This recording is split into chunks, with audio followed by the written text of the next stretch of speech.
Inside the Birds is back. What's going on, everybody? It's Geoff, Mosher, and Adam Caplan here to preview the quote-unquote game of the year because it's the Eagles versus the Cowboys. And guess what, Adam? As you know, NFC East title on the line for the Eagles, not the Cowboys. They still would need a lot more than just winning this game, but the Eagles can clinch it, and it wouldn't be an Eagles season without a little bit of a plot twist. And I'm sure you of all people had to be one of the happiest when Nick Sirianni took the podium on Thursday and Yeah. didn't try to play any games. It was just straight up. Gardner Minshew is going to be our starter. I was surprised, to be honest. It's funny you say that because I was like, wow, he's actually not making people wait till after 4:00 Yeah. on what is it? When it was a Thursday? Yeah, no, kudos to him. No, why play the game? Good for him to do that. Right. They knew he wasn't playing this week. I mean, come on. The thing I love about Sirianni is he gives subtle hints, and sometimes he doesn't know he's doing it. Mm-hmm. So in one of the press conferences, he's like, "Hey, man, I've learned my lesson. Don't count Jalen out." But it was just the words that he used leading up to that. It's like he's just giving clues out. People they knew he wasn't going to play. He's dealing with a sprained shoulder. It's a short week. This is why you have Gardner Minshew, who's in the final year of his deal. And this is a big game for him. We'll talk about him. Mm-hmm. But yeah, they got to get Hurts' shoulder right, and there's no rush here. He's their franchise quarterback. Yes, he is their franchise quarterback. Mm-hmm. As far as I'm concerned, he better be. Absolutely, yeah, he's proven it. Right. And look, that's where they're at. And the other big story is the Pro Bowlers. Holy smokes! That I didn't even, to be honest with you, I never pay attention to this stuff. Mm-hmm. I didn't even know they were being announced on Wednesday night. I had no clue either. I was sort of like, whoa, I better write this up. Well, I looked my email and I'm like, why am I getting these random emails like from 15 teams? Oh, it's Pro Bowl night. Okay. Yeah. I could not believe. Well, you know what? We knew coming in the league that the Eagles had coming into the season, the Eagles had one of the best rosters, top 3, something like that. Well, the league, as much as this thing could be a popularity contest, thing about it, Eagles, 8 guys got voted in, 6 starters, and I think 17 total if you add the alternates. How good is the roster? Oh, amazing. I mean, when you think about when you combine the alternates, and several of the alternates are probably good enough to make the Pro Bowl, the Eagles very easily could have had 10 or 11 guys make the Pro Bowl. Okay. There are some real true stubs. I know it's hard. Well, yeah. let me ask you this question. Do you think really I know the voting process changed over years. Do they give a little bit more weight to, I know obviously the fans vote for it, but aren't they giving, is it coaches more over the years? I remember it was adjusted over the years. I don't know. Good question.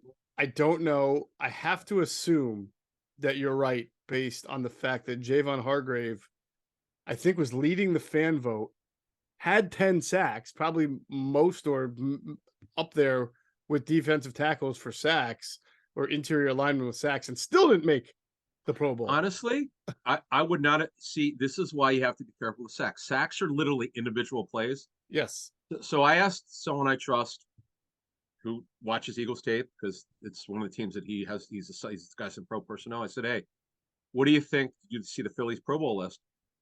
And without even prompting, he goes, oh, I told you Hargrave wasn't that good a football player. I'm like, what?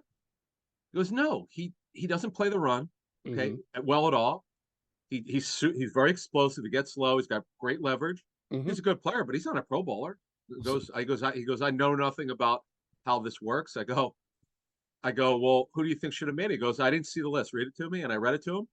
He goes, well, he was surprised Dickerson made it. He said Dickerson is not a great pass blocker. In fact, he has occasional bad snaps in pass pro. He said he's a dominant run blocker, nasty, physical as hell. So I read him the list. He goes, and by the way, he goes, Josh Sweat is one of the best players. I'm like, see, this guy should have made it. I think you could have traded Dickerson for either Josh Sweat, maybe even James Bradbury. I think that would have been fine too. Now, that's another example where statistics or analytical statistics don't always tell the story as well, because apparently Landon Dickerson has not allowed a sack in, something like over 300 snaps. But we also know that he's been beaten before. The quarterback bails all of those linemen out of a sack occasionally, every once in a while. But he is someone who is much better run blocker than pass blocker. He's not a bad pass blocker. It's just not, I don't know if you'd call him an elite Pro Bowl level Yeah. pass blocker, but good So, for him. He still made it. It's yeah, good. good And yeah. and so that was my first thought on Javon Hargrave, Adam. When I saw that he didn't make it, I thought, wow, that must mean coaches have more influence, because that would make sense to me, because as we've kind of not knocked him all year, but we said this guy can be moved. This guy is not as good in run defense. He's I don't want to call him a one-trick pony, because the thing he does really well, he does really do well. I mean, he's a good player, but he's not. He's a good player, but I thought last year is more consistent. Last year is a little better against the run. For whatever reason, this year he just seems to be feast or famine, with his sacks and anything else and pressures. So if we took their 53-man roster, if we ranked 1 for 53, Josh Sweat is one of their 5 best players. I would agree. Probably. I mean, it's a little strong considering who made it, but obviously Hurts is a starter. He deserved it. Sanders, Brown. So the starters are Hurts, Brown, Lane Johnson, Kelsey, Dickerson. That surprised me. It's a starter. That I was floored by that one. I mean, you want him to make it, that's fine. Slay obviously is a starter, deserves it. Reddick got in. You could have named him as a starter, wouldn't be surprised. But to me, Sweat is a dominant football player. He does everything well. It's been one of the most remarkable stories, considering where that bad knee was in high school. Almost, not only did he almost not play football again, it could have been threatening to his ability to walk. I mean, that's how bad it was. And TJ Edwards, by the way, should have made it, but you can't. You can only have so many players. That's the problem with the snubs. Again, the people are voting. I would ask you this. Okay, so for instance, you and I are going to vote before we move on here on the Pro Football Writers Association, right? We know this team inside and out, so we'll do the right thing. Yeah. But a lot of these guys that cover the league only cover one team. They don't know. Yeah, no, I agree with you. The system is sort of flawed. It doesn't, I'm not really sure. I think TJ Edwards should have made the Pro Bowl. I think that there are some really good linebackers in the league that can play as well as TJ and probably give you a little bit more from a coverage or a playmaking standpoint. But I understand, like, we watch him, his rise and his emergence has been so impressive. But in the grander scheme of things, I think he's now an above average linebacker. I don't know if he's Pro Bowl yet, though. He's very good. He's very good. And Bradbury, by the way, has been fantastic. When we talk about comeback player of the year, he's up for it. Remember, the Giants released him, and you can't call Jalen Hurts is one of the most improved players in the league. He's not a comeback player. He's not. You have to have done something before, right? You have to be a stud before. You have to come back from some kind of something. Right. Yes. Right. So Bradbury, to me, being cut, I mean, how do you not vote for? He's got to be like the top 5 to me. But again, we'll look at that later. But I just thought it was interesting when the list came out. But what a roster the Eagles have! My goodness. Yeah. No, definitely so. All right. Let's just take care of business first. On Saturday. Remember, Saturday, not Sunday. Saturday, we got the ITB pregame live at Rivers Casino from 10 a.m. until noon. It's a 4 o'clock, 4:25 start, but we're sticking with 10 a.m. till noon. So make sure you catch us. Myself, Adam, Jason Avant, Greg Cosell on all of our ITB platforms. Then, of course, right afterward, ITB postgame show. Myself, Adam, Trey Thomas, probably somewhere around 7:45, depending on how the time of the game goes. For our Patreon subscribers, we talked about on the last podcast, we sent out the bat signal to get John DiFilippo on with us, and he dropped everything. He only had 25 minutes, and he gave us the best 25 that he had on Gardner Minshew, breaking him down left, right, and center. So you're going to want to be part of our Patreon platform. That's patreon.com/InsideTheBirds to check out the interview with John DiFilippo and sort of get a heads up or a leg up on, knowing what to expect from Gardner Minshew in this game Saturday against the Cowboys with so much on the line. You know what? I'm going to read it before we do our show on Saturday morning, tomorrow. I'm actually going to re-listen to that because he had so much information and he gave us so much stuff.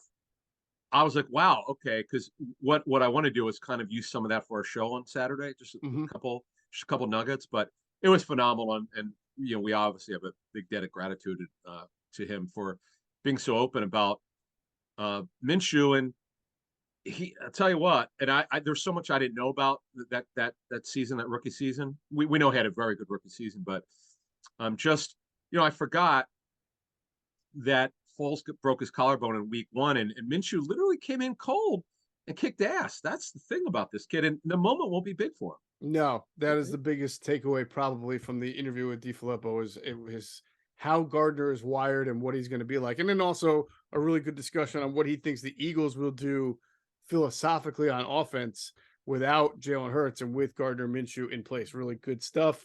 And we will do our next Ask ITB live stream for our Patreon subscribers sometime next week. We wanted to get through the Dallas game, see what happened after that, see if there's a clinch, and then we'll be able to, excuse me, better answer everybody's questions. And it's just the best time with the holidays here to be able to squeeze that in while people can do it. So again, patreon.com/inside the birds to become a subscriber. All right, let us talk a little bit about the injuries. We did go through unless there's anything else you wanted to mention on the Pro Bowlers. Miles Sanders, congratulations to him because he made it for the first time. And Hassan Reddick, that was his first time also. I just wanted to point that out. Oh, is that his first? Yeah, that makes sense. Yeah. What a stud he's been. My goodness, great. And he's local. I just wonder with him it's kind of a funny question, but he's been so good. How much better can he be? He's been so dominant for like the last 6 weeks, particularly the last 3 or 4. Mm-hmm. But he is so explosive, and they've not had anyone like him before. It's hard to find guys like this who are 3-4 outside pass rushers. I know the technical term is 34, but the way it looks like a 5.2, whatever you want to call it. It's not a 43 front. So he's just been. I thought he'd be good, but I didn't think he'd be this good. He's never played to this level. This is remarkable. Yeah, he has been really consistent, and he's been man, of all the there have been so many big additions this offseason. I mean, if you were to do who was the most significant offseason addition between AJ Brown, Hassan Reddick, and maybe even James Bradbury or Kaiser, I don't know. It's tough. They've all really, really been significant, and that's why the team's 13-1. So kudos to Howie, man. This was his Shangri-La, right? This was his. This is a bet. This is. Yeah. I can't. Well, let me ask you this: has there been one mistake this offseason? Maybe I'm missing something. No, miss. No, no. I mean, Jaquaski Tart. Okay, didn't really. No, that's not really a mistake. Yeah. You're just taking a chance on a guy anyway. But no. Well, you know what's crazy? Yeah. Think about it though. Had Tart not failed, like had he not, he just clearly he hasn't even been with the team after the Eagles cut him. Right. Had it gone well, you never get Chauncey Gardner Johnson. This is the thing. I hate to call it luck because it's obviously they do so much work and they did a great job of background checking and all that stuff. They got all of them right. But as we outlined weeks ago, so much had to happen. Not getting Russell Wilson, not getting Calvin Ridley. Yeah, all the Watson, obviously, Allen Robinson. I mean, it's just right. Byron Jones from a couple years ago. 2 years ago. Yeah, I mean, really, it's been a great run for Howie Roseman, obviously in the club, and let's not sell the players and coaches short. The coaches done a phenomenal job. The big thing is developing their players. The former staff did a lousy job the final couple of years. Let's call it like it is. This is the truth. Now you can point the finger at whoever you want to point to, but we have the results. But this staff has been big as we put this out on a show like February or March. We had heard of last year that was one of the big things they told the front office when they interviewed is that they're big in player development. And you never know. It's one thing to say it, but now you've seen them do it, and kudos to them. Yes, definitely. All right, let's get to some injuries here that will impact this game. Obviously, we already discussed Jalen Hurts. He's got the right shoulder sprain. The fact that he was pretty much ruled out early for Nick Sirianni shows you that this thing is not, this thing ain't easy. It's going to be, the big question will be, will he be able to play the following week against New Orleans? And I don't know, the vibe we're getting is that might be in question too. We'll have to see. So, I mean, that's just the deal when you have a quarterback with a shoulder injury. Also, Zach Pascal, he was out, right? No. Who's this is interesting. Okay, this is interesting. So what they did was they updated the injury report to actually list that he did not practice Tuesday. Because remember, they listed they added some, they updated the injury report after Tuesday because he wasn't on there in the original update. Right. So, but no, he actually got limited work in on Thursday. That's right. He's questionable. Right. Right. So he's progressing through the protocol. He's got to get to the point because remember they have to fly later. They have to fly Friday afternoon later today. So he's probably going to have to get through the protocol. I remember talking to Dr. David Chow about this. It's very rare for a player to get cleared on the road for the protocol. Mm-hmm. Have to find an independent neurologist on the road. So, nevertheless, um, if he doesn't play, then we'll talk more about this on Saturday. Saturday, tomorrow. Obviously, we'll see if there are any roster moves later today. Then that'll give you the tell is if they get Greg Ward off the practice squad. If they elevate him off the practice squad, then that'll tell you that Pascal probably will not play. That would make sense. That would, because then they would need another receiver, because if AJ Brown or Devontae Smith were to get hurt, you'd have to move Quez to the outside. And then who would you play in the Covey slot? slot. Yeah, I don't know if they want to put Britton Covey in the slot. Yeah. Yeah. And Greg Ward would be perfect for that. So that would make a lot of sense. Tyree Jackson out with a knee injury. Yeah. And I don't know if it's related to the ACL. Don't know. Hopefully for him, it's not. He can't miss time. Yep. Now everybody else seems to be. The good news is that the safeties are okay. Kayvon Wallace and Reed Blankenship, both of them did not carry an injury designation at all. So they should correct. Well, with game status designation, right? So Wallace is the hip, and he'll play. And Blankenship, he told the media earlier this week, he said, "I'm good to go," and he was right. And he only missed one game. I believe he has a grade 1 MCL, which is typical a 1 to 3 week injury. Mm-hmm. Now the only question for him is, can he can he start? Can he play a full game, like majority of the snaps? We don't know that. Right. The fact is, he's going to play. That's huge. That is really huge, because the Cowboys, this is one of the better offenses they'll face. We'll talk more about that later in the show, but that's really good news. And off the injury report this week, guys are on it last week, but not on it this week. Quez Watkins removed from the left shoulder injury. He's not on it. Lane Johnson with the abdominal, he's not on it. Dickerson with the back, he's not on it. Sean Bradley with the hamstring, he did miss a game. He's not on it. And Kyron Johnson was on with the shoulder. He's off of it. So there you go for the Eagle injuries. Yeah, so pretty good health. Only 2 guys out, basically, for the Eagles, and that's Hurts and that's Tyree Jackson. And then, of course, the guys who are on IR. I think it's 4th and final game for CJ Gardner-Johnson. Well, not final, right. Well, I'm sorry. You're right. I'm sorry. 4th game. Yeah. Yeah, who the hell knows when he's coming back. Right. And then it'll be the 3rd game without Robert Quinn. 2nd game without Aaron Siposs. So okay, I think that's it. Siposs. Yeah, yep. Yeah, because this is Brett Kern's 2nd week. He had the 150 yarder. Mm-hmm. Now remember this game. It's the funny thing is, I know the game's indoors, right? Isn't At&T Stadium indoors? Yeah, we were there with the little hole in the roof, of course. Right. But it's an indoor game. Funny thing is, it's going to be colder in Dallas Fort Worth on Saturday tomorrow than it is in Philly. Fancy that, huh? Yes, incredible. Last thing on Eagles transactionally, we'll have to see what they're going to do with Christian Ellis, because he's out of elevations, and he's been a help to their special teams. So we'll see what they wind up doing there. Oh, so again, it's today, 4 p.m. Eastern is the deadline. Mm-hmm. I believe it's really weird how they do this. If you have a Monday night game, you're allowed to get players off your roster by 4 p.m. on Monday. Mm-hmm. It just, I don't know why they don't stay consistent with this stuff, but we expect if they're going to do it, it will be today. Wonder how bad the knee is for Tyree, because if there's going to be some kind of transaction to get Ellis on the 53, you would think Tyree Jackson would either go on IR or something. So. Well, yeah, because someone asked me in our chat the other week, and I'm like, well, Ian Book would make sense. Well, not anymore after Hurts got hurt. Yeah. So Ian Book can't go anywhere. So oh my God, Ian Book's the backup quarterback right now. Yep, he's one injury away. Yeah, exactly. And remember, he's the look guy. He's the guy when you face, an athletic quarterback. He's the guy who run around and you try to mimic. Because I know teams will usually, when Russell Wilson, when a team would face Russell Wilson, they would tell me that they'd find their most athletic.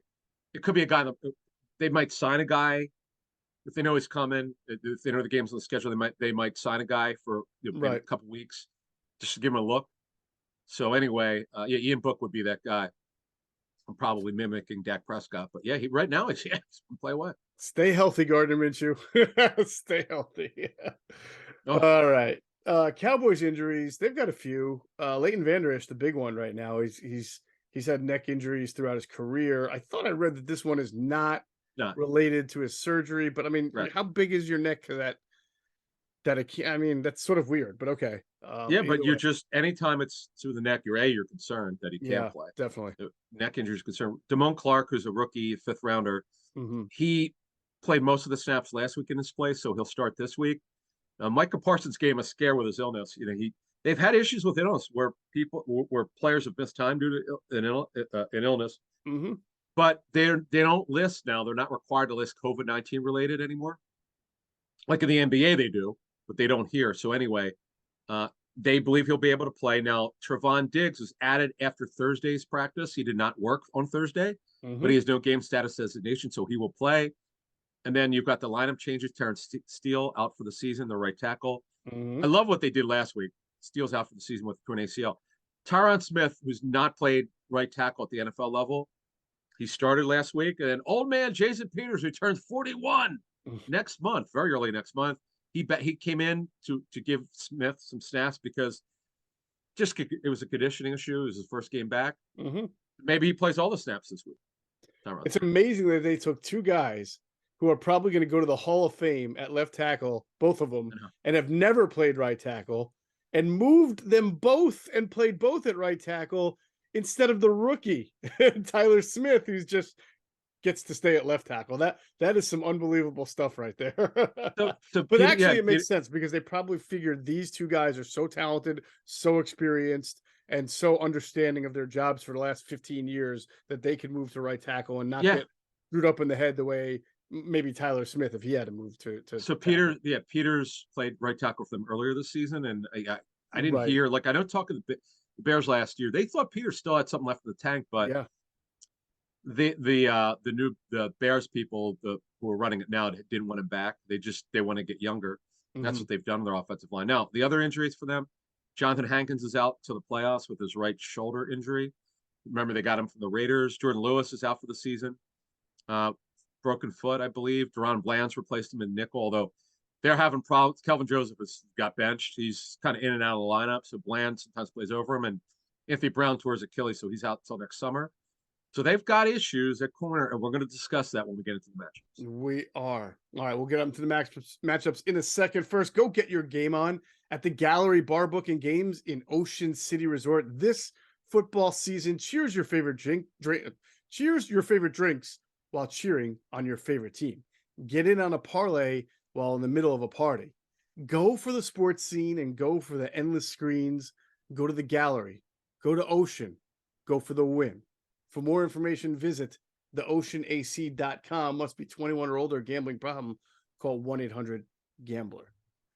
All right, let's talk about this Eagles offense against this Dallas defense. Now, the first thing that we have to get into is this Dallas defense is not the same as the first time the Eagles played Dallas. And just for what you just mentioned before, I mean, Jordan Lewis and Anthony Brown are normally big parts of their secondary. Leighton Vander Esch is out as well. So they're on backups in the back end of their defense. And if you look at them at their last 4 games, including last week against the Jaguars, their defense just has not been as stout. They gave up 500 yards to the Jaguars last week. All right, I know there was an overtime game, but I don't even think the Jaguars had a possession in overtime, right? They just picked off the pass and they were gone. So the game was over. Yeah, they moved the ball well. They didn't stop them. They've not been a good run defense at all this season. They're not terrible, but they're not good. They're bottom 10 of the league in run defense. Mm-hmm. In fact, it's funny. We were talking about this when they played in week 6 that they're not strong up the middle, and they're still not. The kid Digizio is not a bad player. 97. Right. Carlos Watkins are in there. They're not great run defenders. They're okay. Vader Esch is out. We just talked about the kid Damone Clark's going to be there. So that's a problem for them up the middle. Anthony Barr is an older player. They actually played him in the middle and nickel a little bit, but he's really not a middle. He's more of a strong side linebacker who was a good pass rusher at UCLA when he came out of the draft many years ago out of UCLA, but he's more of a coverage linebacker. And they play a ton of nickel. Mm-hmm. Of course, Diggs, we'll see. They'll mix it up. They'll play man. They'll play zone. They'll mix it up. Jaron Kearse is going to be on Goddard. I know from talking to the Cowboys, they love putting him on tight ends. He's 6'4", tall safety in the NFL. He's had actually a bunch of injuries this season.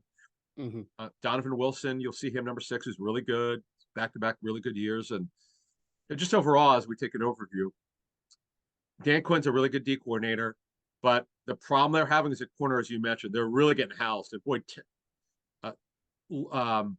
Trevor Lawrence killed them last week. He was on absolute fire.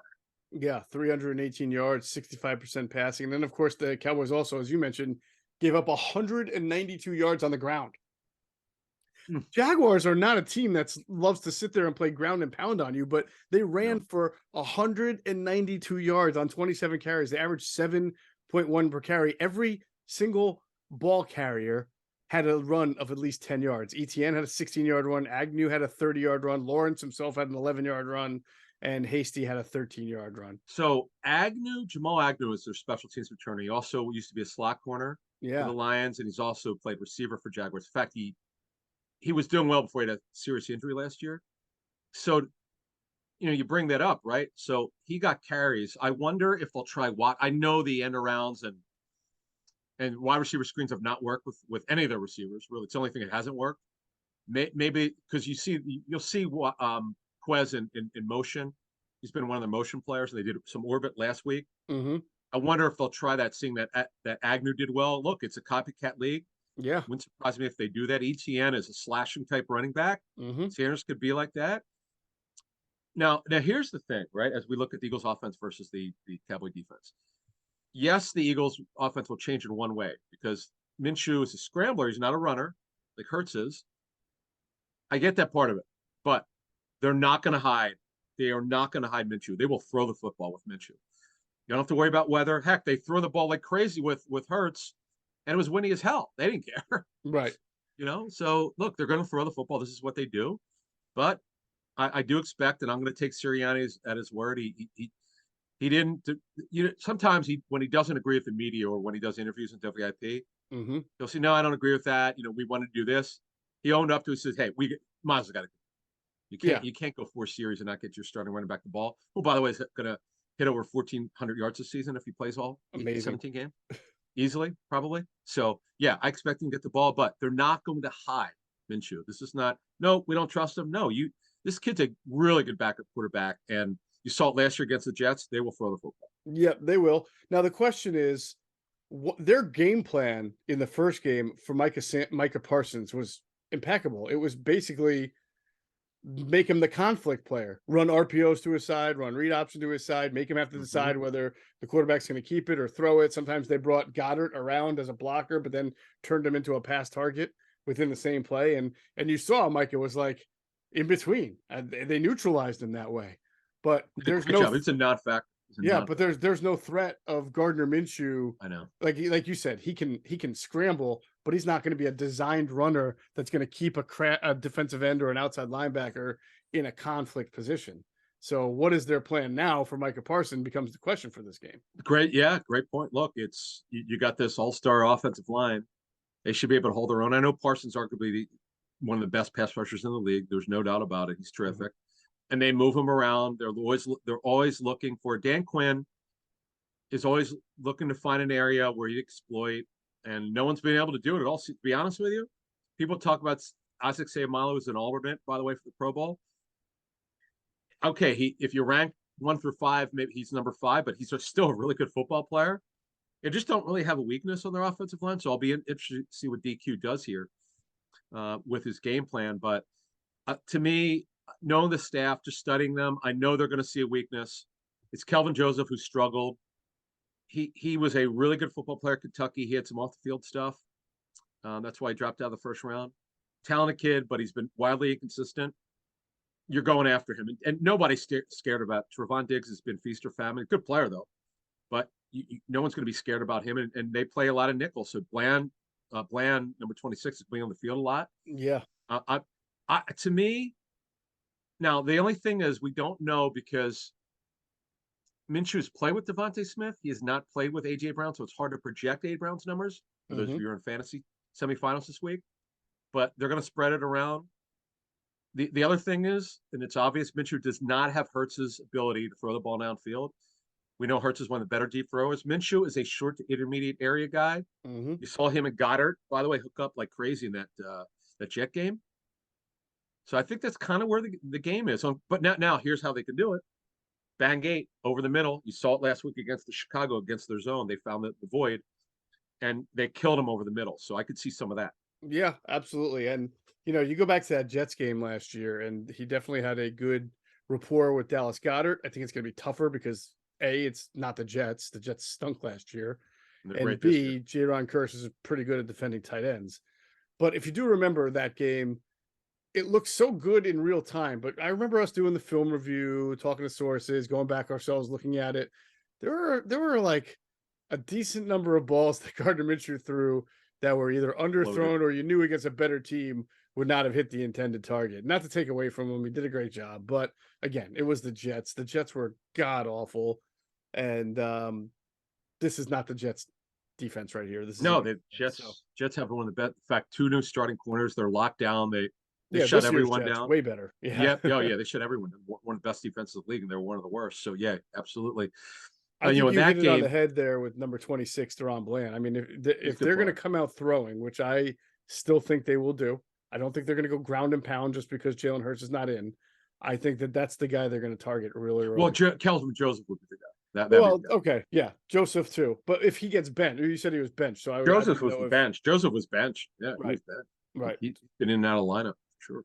Yeah, well, either one of those two. Maybe they'll go after both of them, but from the nickel or from the outside. So it'll be that's where I wonder if they will move AJ Brown around a little bit more just to get him off Trevon Diggs and in a bad matchup with Joseph or Bland. Yeah, and we'll see if they play straight up man or sides.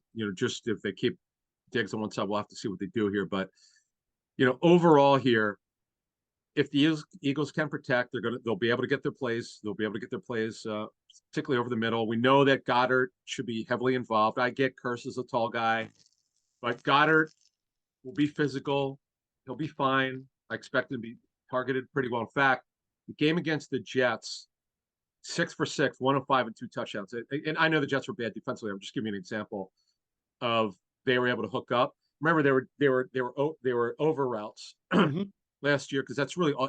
Minshew can't drive the ball like Hurts can, and Watkins now Quez was 3 for 60, 20 yards a catch in that game. And Gainwell, now you remember how we were lamenting the fact this season that the backs aren't getting the ball out of the backfield. Mm-hmm. How about this one? Of the 20 completions that Minshew had against the Jets, the running backs had 8 of them. Right. I remember seeing that. I think Gainwell had 5. Did you say 5 catches, right? 5, and Sanders had 3. Yeah, that'll be interesting. We'll see. Look, I think it goes without saying, Miles Sanders has to be involved in this game plan before the second quarter. Okay, can't have a repeat of what happened with the Bears. Yeah. That just can't happen. I agree. So real quick to close it down on Dallas, though, as I like to always bring this up, sometimes it gets a little too Micah Parsons centric, but they've got 2 other guys who can rush the passer pretty well, and that's Dorrance Armstrong, who has 8 sacks, I believe, and somebody else has 6. Oh, Dante Fowler, he's okay.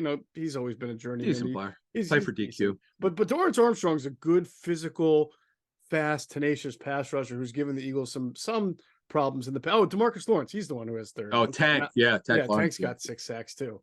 So they can throw some guys at you. Now the Eagles, again, the challenge will be, does this Eagles offensive line look the same without the mobile quarterback?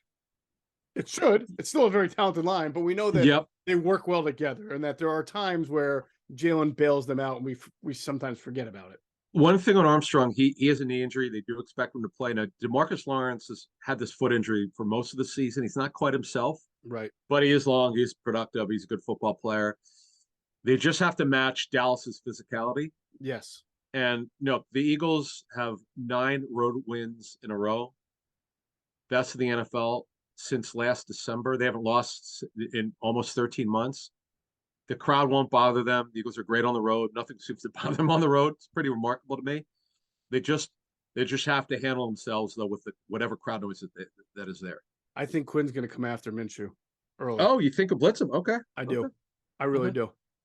I think he will. All right, we'll see. We'll see if I'm right or not. Let's talk about now this Cowboys offense versus Eagles defense.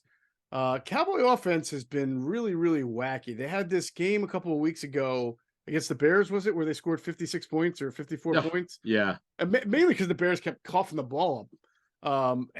But they really, I know we've talked with Greg Cosell about this. They're not playing that well as a unit, and Dak, some of the numbers he's not playing great. Greg is going to talk about that more on the pregame show. He also has a ton of passes that have bounced off guys' hands and become interceptions.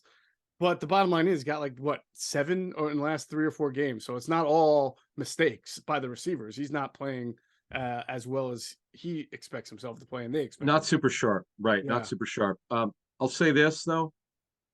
Now we'll see. Okay, so as we go over to the other side here, Hmm. I'm going to be interested to see, do they blitz because they're facing obviously a much better offensive line. They didn't have Hmm. to last week because they knew that going in they were correct. They knew they Right. could house that offensive line, and boy, it was incredible. But they also, Dak is more of a scrambler at this point of his career. Right. They may design a run or two from, but you're not really super worried about him like Right. you were with Justin Fields. So to me, do they come after Dak? They didn't even have a sack in the first game, but they were so disciplined. They covered so well. See, CeeDee Lamb is a very good football player. They move him everywhere. He'll line up. He'll line up in the slot. They motion him to the slot. They'll line him up in the slot. Then they'll motion outside. He's good, but he's not explosive. He's good at running after the catch. Yeah. Good player. Don't get me wrong. He's had a great year. Michael Gallup, you come back from the ACL, is not the same, not even remotely close before he tore his ACL. So you got to keep an eye on him, but you're not worried about him. I think the guy that you're probably worried about, just over the way the Cowboys have been for the last 4 or 5 weeks, is Noah Brown. I mean, He's been he's really a good. good Yeah, wide two receiver. touchdowns. Yeah, it's Yeah. good third. Yeah, it's doing a nice job, but you're not definitely worried about him. There's No, I not one just guy mean you go, like the way Gannon doesn't like to get beat over the top. He's the only guy that they got with Gallup not really right now explosive. Brown's had a couple of big catches in he's games. not really fast though. He's not really fast. Yeah, I No, know but he you had don't have to be. I mean, he's a big guy, right? Isn't he a kind yeah, of a he's got okay. I mean, thing is he he knows how to get open. He's been a great story development. He's mostly a special teams player. right, Then he had to get in the rotation because of Gallup's injury. right. But and then now Dalton Schultz, by the way, didn't play in the first game. Hmm. Not a great athlete, but he killed them. If you remember last year, it was very early in the season at Dallas. Oh yeah. Not a great athlete, but you got to keep an eye on him. There's not anyone you're super worried about, but as a group overall, they're productive. Hmm. I'm just curious about what the game plan will be because Dallas has had some offensive line changes. Tyler Smith is still at left tackle. I get that. They don't want to they don't want to move him at this point. He's not comfortable guard anyway. Hmm. And plus, they have their starters there. They're not going to move, they're not going to move McGovern or obviously the great Zach Martin. So I just, it's hard to forecast whether they will blitz more. I would say probably they will because I don't think you don't want to stay static against Dak. And by the way, one thing we haven't mentioned a lot, we need to mention it more. They're doing a great job, Eagles, of post snap disguise. This is where they've come a long way. Gannon didn't do it last year at all, basically. Hmm. Hmm. There were reasons for it, but there were no excuses coming into the season. He had to do it. And true to his word, he said he was going to do it. And he did it. And it's working. And not that Dak, he's a veteran, he'll see stuff, but you just want to make him hold the ball a little bit longer, get these great edge rushers and the great interior up the field. You know what I wonder about Dak, Adam? I mean, he had that really kind of gruesome foot injury. Was that 2 years ago, or was that last? Oh yeah, the ankle. Yeah. Right. Was he hurt last year at all? I know this year he missed some games with the thumb.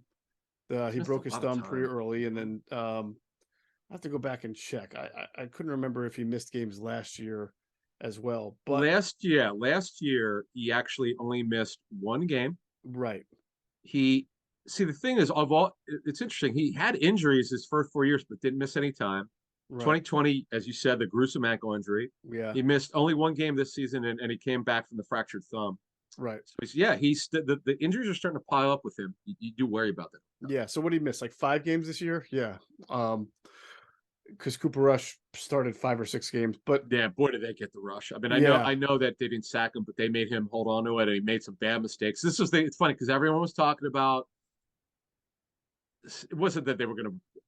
People were getting a little crazy with Cooper Rush. Oh, he uh, could be a starter somewhere else. This and that. I'm like, okay, let's just see what happens. yeah, Because there's a saying in the NFL: backups generally become backups at some point. That's why they're backups. right. And you just gotta be. It's like with Brock Purdy. He's been a great story for two and three quarter games. Let's see as the competition gets better. Yeah. So what I wonder about Dak in particular with those injuries is I wonder if that's impacted how he's playing the game the way it sort of did for Sam Bradford, because the last couple of games I've watched of Dak, whether on TV or just some tape, I think he does a good job of sort of taking what the defense gives, knowing what the defense wants to do. but I don't see him looking to drive the ball anymore like he used to. Now, maybe that's he I think just it's because doesn't. of Gallup. I was just saying, maybe it's no faith in Gallup, but the last 2 years, his yards per attempt are 7.5 compared to they used to be above 8 the 2 years before that. So it could be Gallup, or it could be maybe he just doesn't like taking the hits as much as he had, and he's just trying to bing, bing, bing you across the middle. But They you're don't right. have a Losing Amari Cooper obviously is big, but even last year big. Yeah. he had Cooper last year and he was at 7.5. It, That's low for it's him. there's a reason why they try to trade for Brandon Cooks. The receiver, of course, really not that good. It's just Right. above average, I would say. Yeah. Again, you don't worry about any of these guys. Just as a group, they're fairly productive, but there's no special players. Right. CeeDee Lamb's a good player. He's not special in any way, not explosive. Yep. So I don't worry about it. But look, they were behind. Well, they had the lead, and then they got behind, and they had to throw. I mean, they blew a 17-point lead up to 27-10, and they were rolling on Jaguars. Jaguars secondary is awful, Yeah. and they were moving it, and then boy, it was incredible how they came back, and I know Eagle fans were loving it. I was one of these things. It's like you can't be serious, because I remember we were doing the post game show. We're like, they just lost. The Cowboys just choked. I know, that was amazing. All right, from a running game standpoint, I think this is where the Oh, Eagles really got to be yeah. in gear, because Tony Pollard has become a really, really good running back in this league, and they're finally starting to use him a lot more. We already know that in week 6, the Cowboys did have success once they went toward the running game. They came out passing a lot against the Eagles. It didn't work. Then they shifted to a little bit more of a play action game, tight ends running. What did they wind up running for? I know Zeke had 80 yards and Pollard had He 40. scored. Yeah. And yeah, it was they listen, they ran off for 134 yards and averaged 5.5 a carry, almost Well, 5.5 a carry. what happened now? No, I remember Sirianni addressing what you just said. Mhm. They were up 20-0. And in the third quarter, for some reason, Dallas was still running. And what Sirianni said, he was like, hey, we were happy for them to keep running, when we were up by 20. Yeah. So, but then they made it interesting. But I remember you and I saying, we never really felt the Eagles were in danger. They made it 20-17. Right. And they scored the late touchdown to Devontae to cash it in. But Yep. I did not, yeah, but they seem to hit these guys a little bit earlier now. So, meaning Pollard and Zeke and the way they're working them alternately, like by oh yeah, series and they some, flipped. yeah, They're splitting it. I'll tell you what, Zeke has kind of revived his career here. He's not obviously he's not the player he once was, but he's doing pretty well. I mean, he's been productive. He's just not the Zeke of old. right. And Pollard, as you said, is explosive. Boy, when they get him involved in the pass game, he's a guy I'd be worried about, Mm-hmm. because they'll split him in the slot, split Mm-hmm. him out wide. Yep. He's had some big plays this season. Throw some screens. Yeah, no, Yeah, he's a big play guy. I'm fascinated to see what happens this offseason, if they're able to retain him or if they bring him back with Zeke. I mean, that's a lot of money for that position, but he's going to be a free agent and he's going to have suitors, Tony well, Pollard. Zeke is going to have to come to reality. There's no way he's coming back on his contract. So No. yeah, he's going to have to take a pay cut, and it's based on the wear and tear and where he's at this point in his career. And they have leverage because there's no fully guaranteed money anymore. It's expired. Mm-hmm. So I'll be interested to see what they do. But yeah, Pollard is that guy. He's the one guy that I'd be concerned about. Now, in the first game, Pollard was a non-factor in terms of catching the ball with 2 for 8. In fact, Elliott was the one who scored. He actually looked good in that game. But I just think that the way the Eagles have been playing defense, I would expect them to hang in there on the road. I wouldn't be worried about it. I know they scored well, but folks, the Jaguars have a bad defense. That's the reality. All right. So this Cowboys offensive line, we talked about Tyler Smith, left tackle, Tyron Smith, right tackle. Maybe Peters will get in there. We'll see. Tyler Biadasz at center, Zach Martin, one of the all-time greats at guard. Connor McGovern is the center. It's a good offensive line. It's a big offensive line. Do you suspect that Jonathan Gannon goes into this game knowing he's going to have to blitz a little more, or Yes. do you think he says, I'm going to try to see if my front four can win first?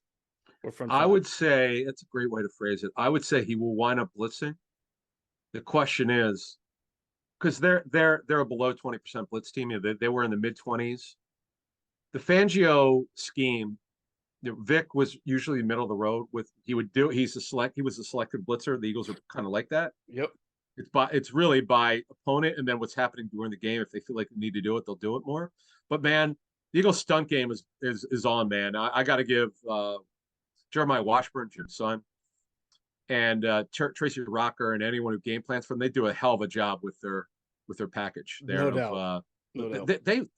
It's not like it's a super high percentage, but when they do it, they're really good at it. They absolutely have been fantastic at it lately. But again, it's sort of like we want to give credit, but they're also going up against some like terrible offensive lines. So this will be a good test. No, you do. You definitely give them credit. You got to beat the guy in front of you. They're doing it. But these 5 guys here on Dallas, that'll be a harder challenge. Yep. Yeah, I agree. That's why your question's great, because I brought that up earlier. I don't quite know what he's going to do. Usually, if you would have asked me last week, a little bit blitzing, but they should have no problem against the Bear line. Offensive line shouldn't have to blitz a lot, and that turned out to be the case. Here, it's mostly a veteran offensive line. You have the tape from the first game. You saw what the recent opponents have done against Jacksonville. Excuse me, against Dallas. It's not easy to fool guys, but because veteran lines, the reason I thought the stunts would work against the Bears is they're so young on the offensive line. The communication's going to be a problem. It sure as hell was. They have a quarterback who holds on to the ball too long with Fields, so he's very gifted. And then you've got a veteran in Dak who's kind of seen it all.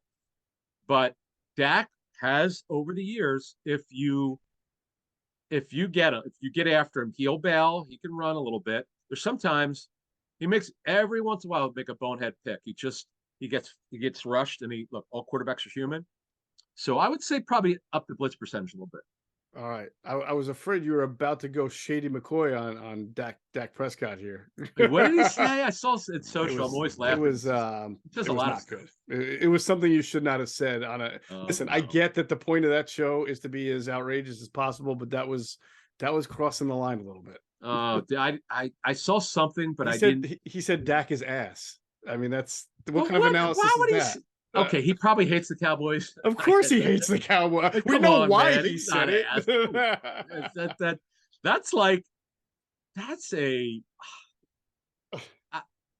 It's funny. It's like he forgot he was on a panel on TV and he was just in the locker room with other Eagles. Let me ask you a question. When you talk to personnel guys, when they say a guy can't play, what kind of terms do they use when you talk to guys? Just a guy can't play. Jag, guy can't play. Yeah, Jag, just a guy. Not in this league. Man, no one's ever told me that guy is ass. It's ass. That's why I asked you. Yeah. That's so great. When we get this GM guy on, next month, we're gonna ask him, like, what are your terms that you use?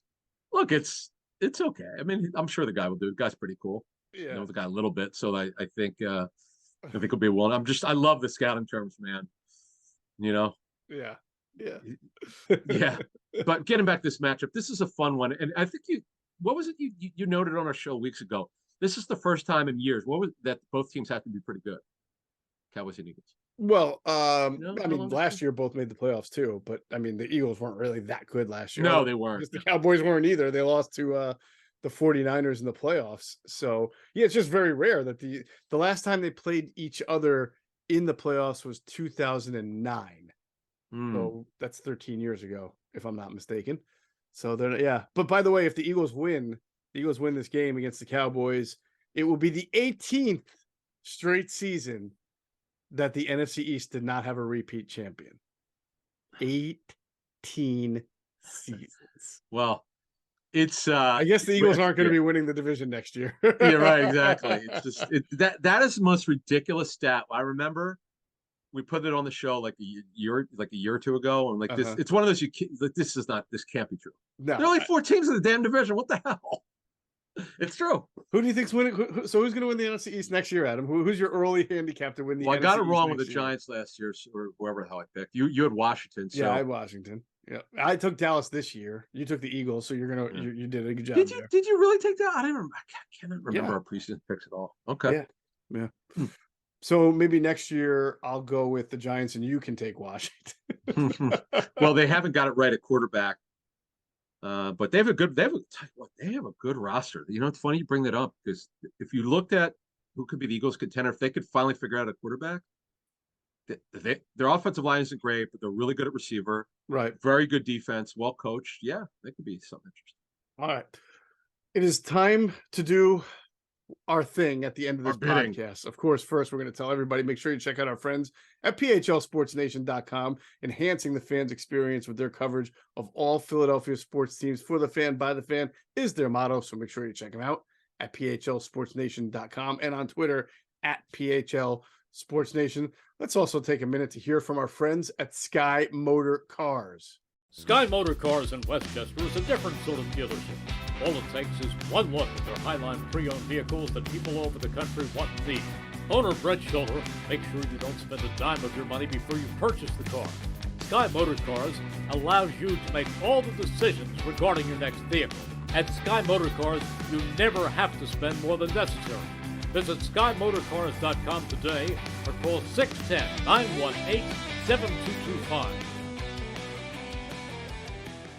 And if you hop into Sky Motor Cars out there in Westchester, PA, make sure you tell them Adam and Geoff sent you. You'll get a great deal. All right. As of this moment, like real time, in my head, I still have not figured out who I think is going to win this game. So I'm going to go to you first for your prediction. I'm going to hear you rationalize it, and then I'm going to just go with the opposite. No, I'm going to continue to rationalize it too. Call it the Jerry Jones. Whatever Jerry Jones says about injuries is the exact opposite until you got Tyron Smith right. I give him credit for that. But John Hanson, my buddy from fantasypoints.com, loves to make fun of Jerry Jones. When we talk about injuries on our fantasy show, for years, it's like money. Jerry says something, make sure you pick up that player because he'll be right down the line. Anyway, so my concern would be this. The Cowboys got absolutely handled and embarrassed, blowing that big lead against Jacksonville. Mm-hmm. So they go at home. You know the crowd's going to be – they hate the Eagles. You know they're going to be ready for it. So I've got it. Cowboys 24, the Eagles 27. Oh, you like that? I do like that. I like that. Here's why. Uh-huh. This is a huge game for Minshew. Talking to DeFilippo as we did earlier this week, John gave us some great intel on him, how he's wired, won't be too big for him, and a ton of other stuff, which I can't even remember now. So much information. That's why I want to listen to the interview tomorrow before we go to before we drive over to do the show at Rivers. But getting Goddard back, he had great chemistry with him last year. Jaron Kearse, I know he's tall, 6'4", he's near. Goddard's an athlete, he's a stud. He'll get him. Goddard can't wait for this game. He should have played last week, so he's ready to roll here. Their offensive line's the best in football. They're going to get Sanders the ball. They're not going to hide Minshew. They're going to be good. This should be a very good game. Eagles are the better football team, and the thing that puts it over the top, the Eagles are, and I haven't looked it up, this has got to be one of the best road situations they've ever had in their franchise. To be able to win 10 games in a row on the road, are you kidding me? All right, that's my mission, to look at what their record is. Please if do, it's not this, what go to Pro Football Reference, people. Yeah, we will do that. All right, I forgot to give the most important information and the biggest trend change of the year so far. It's that this is the first time all season long that the Eagles are not favored in a football game. So their streak of 14 consecutive favorites this year ends. They are 4.5-point underdogs to the Cowboys with a rather high over-under total of 46.5. I think that's courtesy of our friends at Bet Rivers, by the way. You can check out their app, the Bet Rivers app, or go to betrivers.com. I think that they're off. I think Vegas is totally off on the over-under here. I think it's going to be a very low-scoring game. Oh, okay. I do. I think that this is going to be a defensive slugfest. I think there's going to be a lot of pressures, a lot of hurries, a lot of big hits, maybe some turnovers. And at the end, I see the Dallas Cowboys having 16 points, and I see the Eagles having 20. 26, okay. 20 to 16 Eagles sure. win. Look, right. The Eagles have one of the best defenses in football. Mm-hmm. They could absolutely match up to the Cowboys receivers. There's no Amari Cooper, as you said earlier. He's in Cleveland. I'm sure the Eagles are glad about that. They haven't adequately replaced him. So to me, yeah, I could see it being low scoring. Being that that Dallas does not stop the run, Sanders should have a huge game. I know people are just fantasy people, especially. I get it. You were very disappointed last week. It wasn't his fault. I just chose to ignore him for 4 series. Mm-hmm. But they won't this game. They'll do well with him. They're not going to ignore their Eagles are a passing team. So what I see happening, Sanders will have a touchdown. Goddard will score. and then someone else will score for them. They'll maybe get a couple field goals. They'll be able to move the football. Agreed. Now, Minshew hasn't played since last season, so maybe there's some rust here. He only practiced 2 days this week. His Wednesday practice apparently was exceptional from what we heard. I think actually Sirianni talked about. We heard separately. He was on. He just only having he missed the Tuesday walkthrough, and then he practiced Wednesday and Thursday. But we'll see. Look, he knows he's going to be a free agent. It's not a secret. He thinks he can start somewhere else. He wants to be a starter. We'll see about that. As we talked about the last show, there are a lot of teams who are going to need a quarterback. But we'll see what happens. This is a big game for him. He knows it. The moment won't be too big for him, and I expect him to rise up. All right, we'll continue talking about it on Saturday, 10 a.m. at Rivers Casino and Sportsbook. Myself, Adam, Greg Cosell, Jason Avant. It's going to be a great time. Looking forward to it. A nice Christmas Eve showdown between the Eagles and Cowboys. That'll do it for this episode of Inside the Birds, the leading podcast in Eagles Intel. Everybody, have a wonderful holidays. Enjoy yourselves, be responsible, and have some good time with your friends and your family. We'll talk to you again on Saturday, and then next podcast will be out. Well, that'll be the post-game pod. So enjoy yourselves and enjoy the game.